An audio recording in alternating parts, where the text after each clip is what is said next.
I cannot handle change. Hello and welcome to a brand new video, which, if you haven't noticed yet, is about change and handling change and dealing with change. Something that I struggle with a lot and have struggled with, but would like to say that I have definitely gotten better at dealing with and handling. In fact, my good good days with like handling change and being okay with change are still days where I am pretty neutral, where I'm feeling pretty neutral about change. Those are days that I consider good days. As far as I remember myself as a person, I have not been the best at accepting change, whether for good or bad, or even change that has like I said, even change that is for the better, in the sense that i I don't think I look forward to change. I don't think I have looked forward to change. I think it took me more effort to be okay with change than it took me effort to stay stagnant and static, which doesn't sound really does sound like something that would bring me a lot of growth as a person. I think the easiest change aspect for me has been in change in in the sense of self, like me changing as a person. I'm like a sort of a person who likes to better myself. So bettering automatically means change, uh, which brings me to the first glamorous point, which is that I think we've all heard the saying of like, oh, change is the only constant. Change is the only constant. And for the longest time, it did not clock to me what that whole thing was about. Now that I have been through seasons of change, not just in my sense of self, but also just in life, and have been like in phases of life, I think change is in fact the only constant. I know for a fact that by the time that I am uploading this video, there is going to be at least something that is changed in my life, about me, about the way that I think about something, about you, from the time that you watch this video from right now to when you finish this video. There is going to be something that is going to be changed. Um, so I think change is the only constant, and that is something that I do like to keep telling myself to make myself feel better, that hey, listen, so since change is the only constant, that's just how it's going to be. You might as well accept it. It doesn't always work, obviously, but a person can try. Something that I used to do that would really make me stuck up on a certain uh, type of change that was happening was just looking at it from like a zoomed in lens, in the sense that like, okay, this is a big major event of change that is happening, and then it's only that. But I think like zooming out from that, looking at events that have happened before that, and then thinking about events that are going to happen after this event of change, really puts things into perspective. This is just one event that is happening. There are still going to be things that are happening after this that I have to look forward to. There are things that have happened before this, uh, which I also can hold on to while there is this big change that is happening. More likely than not, there is a lot of uncertainty when it comes to when it comes to big life changes. So the uncertainty of that situation doesn't really sit very well with me, and it hasn't. There are going to be things even after this change that you might not know about, so they are uncertain. But the good thing about that is you don't know about them, so they can be bad, yes, but they can also be good. And it's I know that it is easier to think about bad things happening. We can also just flip the book a little bit and just be like, okay, if bad things can happen, so can good things. probabilistically the possibility of good and bad things happening are 50-50. In, I wouldn't say in most situations, but in a lot of situations it's 50-50. We just like to make ourselves believe that a bad thing is going to happen after this change so that we can be prepared for it, which is fair. But I think that also kind of puts us in this like worrisome mind state that we don't necessarily have to be in it. If there is something that we can do to prepare about a certain situation, we should do that definitely. But I think like just letting go of control in situations that we genuinely have no control over is the best thing that you can do. When you don't have control, you should not try to take control, which um, is really funny coming from somebody like me who likes control, because it helps me think that that will like help me not feel uncertain about things. But you best believe it just makes you crazy. Like it just makes you feel crazy and you get in your head too much, and I would not recommend trying to control a lot of things uh, unless they actually are in your control.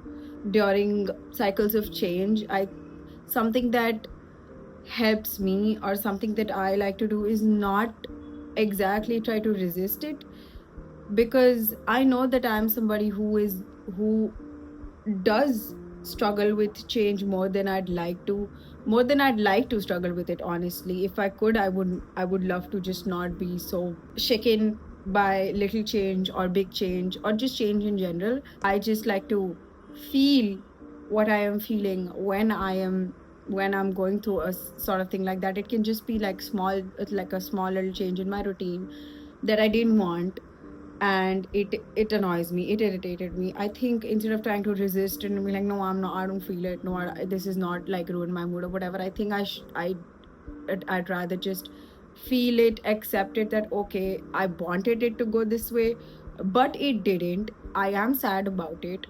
I'm gonna be sad about it for a little bit amount of time that feels okay to me, and then I can move past this completely. A lot of the like letting go of the feeling sad, feeling bad, feeling angry, feeling annoyed, whatever that you're feeling about the change, a lot of it is solely in the resistance part. So once you just stop resisting it, and then you feel it for a little while, keep feeling it until you can, and then you sort of let it go. It flows easier than if you were trying to resist it first and then not feel it. Being generous with myself and telling myself that I also deserve the empathy that I would have offered to somebody else who was going through the same situation. I've noticed myself getting comfortable with not changing or getting uncomfortable with change when I have extended periods of monotony or very rigid routine life. I can feel myself being more resistant towards any sort of change, particularly smaller change, uh, because I have not had any for like a while. Seek out for like active change, kind of break the routine and break the mundanity, break the routine and actively seek out for change. So you kind of shift how you feel about change in your head. When you're actively seeking out for it, it doesn't feel like a necessary threat, and it feels more like an opportunity or a chance to explore something new or do something that you wanted to do or that you like, or a hobby, or meet somebody new, something of that sort. So it changes the way that you think about change, from a threat to, oh, this is something that has done me that is doing me more good than it is doing me bad. This YouTube was a way for me to break my routine in a way.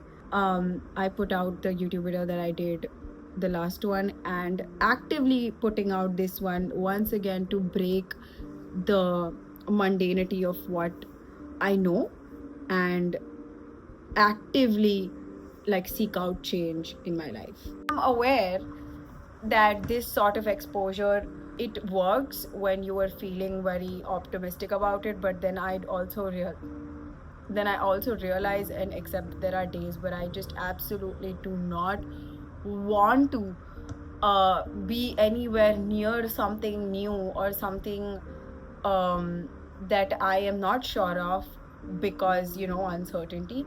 In situations like that, where I'm in like a two mind about something that I really want to do, but I am hesitating solely because of change, uncertainty. In those sort of situations, I just like to tell myself, what's the worst that's gonna happen?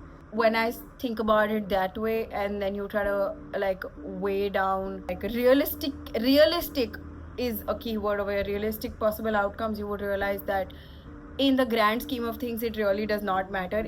For most parts, the worst that's gonna happen is it's gonna be something that's gonna make a difference in that particular day of yours, and next day you wake up and it's not gonna make a big difference. And when I think about it that way, once again, this correlates to the zooming out lens perspective, that there are things even after this event, and have been things even before this, and this is just one small big, however big it is, however small it is just one part of your very very big fulfilling life. I'm just like getting out of my head and zooming out and just genuinely asking myself, what's the worst that's gonna happen, really helps in good measure. That's I'm saying, not in situations like, oh, what's the worst that's gonna happen if I jump off this building. No, not in situations like that. It's just that in situations with new things, trying out new places, meeting new people, I do tend to get really it's new, it's not exactly what I am used to, I don't know what's gonna happen type of thing. That's when I really like to tell myself, what's the worst that's gonna happen, and then when I don't have a valid enough answer for myself, then I decide that, okay, there is no valid answer, I should do it, I should go. And then you best believe that more likely than not, nothing very very drastic ends up happening that I regret doing that, or I feel that I would have been better off without. Another thing that is similar to the actively seeking out changes, don't procrastinate change. It can be for the good or for the bad, but I think the more you sort of stretch change and the more that you procrastinate it, the more that you feed into it, the more that it has power over you. You start dreading it more the longer that you've waited to do something. I catch myself procrastinating things that I know are going to bring inevitable change in my life, thinking that I can prepare myself in that time for it, which sometimes is the case in bigger life changes. But in most cases where it's not as big as a life change, it is genuinely just me procrastinating it because I think that I am not ready for the change, which is actually not true. Don't procrastinate change, just do it. Hashtag not sponsored by Nike. I wouldn't say always. I think big life changes like grief or losing someone, there isn't exactly a silver lining to it. But in other cases, I think there is a silver lining for most changes, even the bad ones. Something that I do is like, oh, but at least, and then there is an at least to the situation. Like, okay, this thing happened, it sucks, but at least there is this. It always has a silver lining, and holding on to that for comfort or for certainty or for just soul survival and sanity is something that I do a lot. For example, 2 months ago, I was supposed to go to this concert that I really wanted to go to, and it was by an artist that I really liked, and the show got cancelled a week before the concert, and I was obviously really bummed about it because I was supposed to go with my partner and it was supposed to be really fun and everything, but it got cancelled and I was really bummed about it. I was really bummed. I was throwing a fit. I was upset. I was cussing out all of that, all of the things that you can think of. So I let myself feel it, and then once I was done feeling it for a while, and once I was ready to kind of accept that okay, it's not happening anymore, now what? So now what? I got the money refunded back for the concert. So that was a good thing, because then I could use it for something else that I wanted to do that month, or to buy myself something nice, which I did. So that was the silver lining to that. Telling myself all of that didn't exactly fix the situation or got the concert back for me, but it helped me accept it, be okay with something that happened that I was sad about. I really believe in things happening for a reason for most part. So the silver lining aspect is also something that I look forward to when big changes happen. Maybe I can't really see the silver lining to this right now, but there definitely is one. To conclude this video, our conclusion for today is that yeah, change isn't necessarily, it doesn't always feel good. It can feel frightening, it can feel scary, it is uncertain, it's all like, why can't things just stay the way that they are when they're nice and when they're all good and exactly how you want them to be? And whenever I catch myself saying like, oh look, this is gonna change, that is gonna change, or my life's changing, or I'm changing, and then I just take a moment, I stop, and then I go, but isn't that the whole point? Yeah.